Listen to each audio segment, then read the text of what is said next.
সুখদেব গোস্বামী পাদ মাতৃগর্ভ থেকে ভূমিষ্ঠ হয়েছে, কিন্তু ভূমিষ্ঠ হয়েই ছুটছে। পিতা ব্যাসদেব তার পেছন পেছন ডাকছে, পুত্র দাঁড়াও দাঁড়াও দাঁড়াও। সুখদেব গোস্বামী পাদ যেন কোনো দিকে কর্ণপাত করছেন না, ছুটে চলেছে। যে পথ দিয়ে যাচ্ছিলেন সেই পথে কতগুলো রমণী স্নান করছিল। সুখদেব গোস্বামী পাদ ছুটে গেলেন, রমণীরা তাকে দেখেও তাদের লজ্জা সংবরণ করলেন না। কিন্তু পেছন পেছন তার পিতা ব্যাসদেব ছুটে ছুটে যাচ্ছিলেন, আর ব্যাসদেবকে দেখেই কি করলেন না, সেই রমণীগণ নিজেদের লজ্জা সংবরণ করে দিলেন।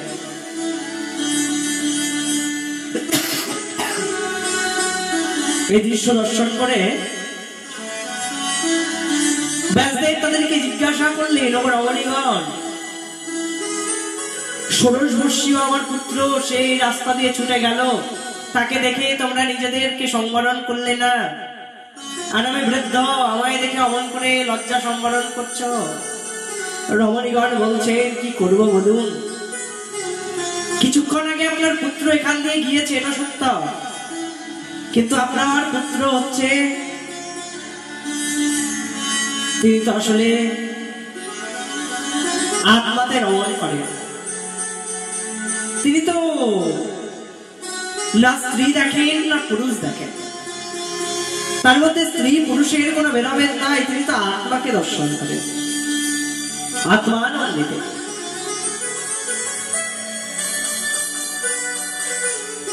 তাই তো তাকে দেখে লজ্জা সম্বরণ করবার কোনো প্রশ্নই ওঠে না। ইনি হচ্ছেন সুখদেব গোস্বামী পাদ। বেশ, পিতা ব্যাসদেব সুখদেব গোস্বামী পাদকে ডেকে ডেকে বলছেন, সুখদেব একটু দাঁড়াও, আরে ব্রাহ্মণের ছেলে উপনয়নটা হয়ে যাক, তারপর ঘর থেকে যেও।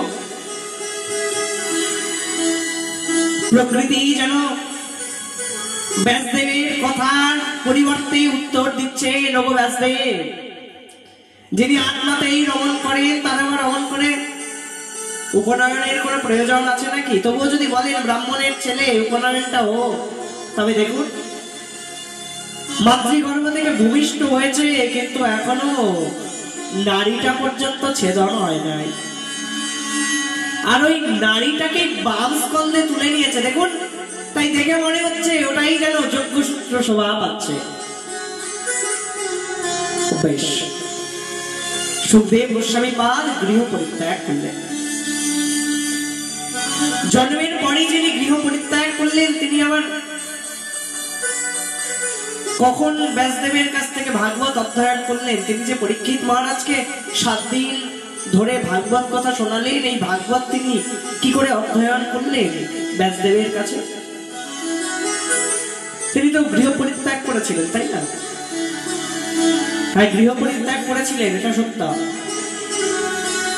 পিতা ব্যাসদেব অনেক চেষ্টা করলেন, পুত্রকে ধরতে পারছেন না। তখন একটা বুদ্ধি পেলেন। কি বুদ্ধি জানো? পাখিকে ধরতে গেলে কি করতে হয় না, দানা দিতে হয়।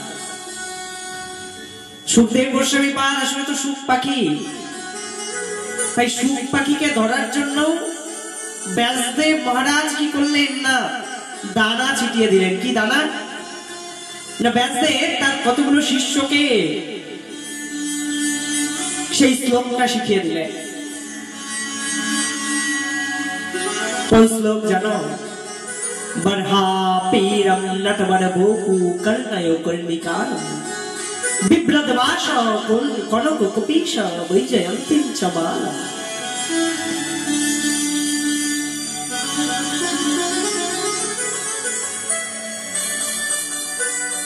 রন্ধ্রান বেনুর অধর সুধয়া পুরয়ন গোপবৃন্দাই বৃন্দাবনম সপদ রমণম প্রাবিশাদ গীতকীর্তি।